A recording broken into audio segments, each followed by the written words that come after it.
हुकूमत cipher case साबित करने में नाकाम हो गई है। अदालत ने फैसला दे दिया है। उसमें यह कहा गया है कि इस्तिगासा केस साबित करने में नाकाम हुआ है। साइफर केस इमरान खान और शाह महमूद कुरैशी के खिलाफ। इमरान खान ने एक इस्लामाबाद में जलसा किया था और जलसे में साइफर की कापी लहराई थी। इमरान खान ने इल्ज़ाम लगाया था जब 2022 में इनको हटाया जा रहा था वजारत उज़्मा के ओहदे से तहरीक अदम एतमाद के जरिए पीडीएम की जमातों की जानिब से। पहले तो इमरान खान ये कहते रहे पीडीएम वाले मेरे खिलाफ तहरीक अदम एतमाद लाकर फंस गए हैं और ये लाएं तो मजा देखेंगे, मैं कामयाब हो जाऊंगा। जब इमरान खान नाकाम हो गए, जब हट गए थे, उसके बाद इन्होंने साइफर का ड्रामा रचाया और कहा कि जी ये अमेरिका ने पाकिस्तान को धमकी दी है कि जी अगर इमरान खान को न हटाया गया तो पाकिस्तान का हशर खराब होगा। ये इमरान खान ने इल्ज़ाम लगाया था। उसके बाद अमेरिकन से भी वजाहतें आई, वफाकी हुकूमत ने भी एक्शन लिया। इसको ऑफिशियल सीक्रेट एक्ट के तहत मुकदमा दर्ज किया गया कि खुफिया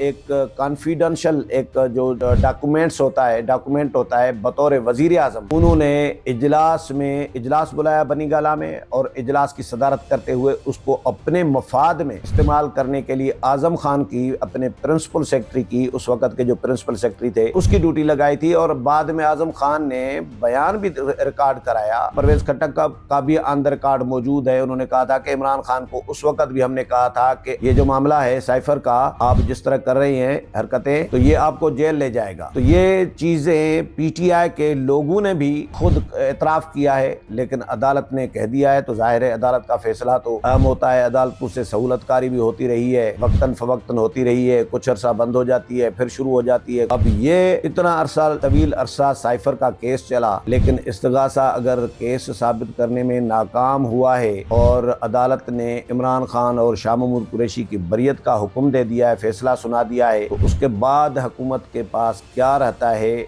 ये बहुत बड़ा केस था, इसमें सब लोग ये समझ रहे थे कि इमरान खान को इसमें भी सजा आनी है, लेकिन फिलहाल तो अदालत ने उनकी बरियत का फैसला सुना दिया है।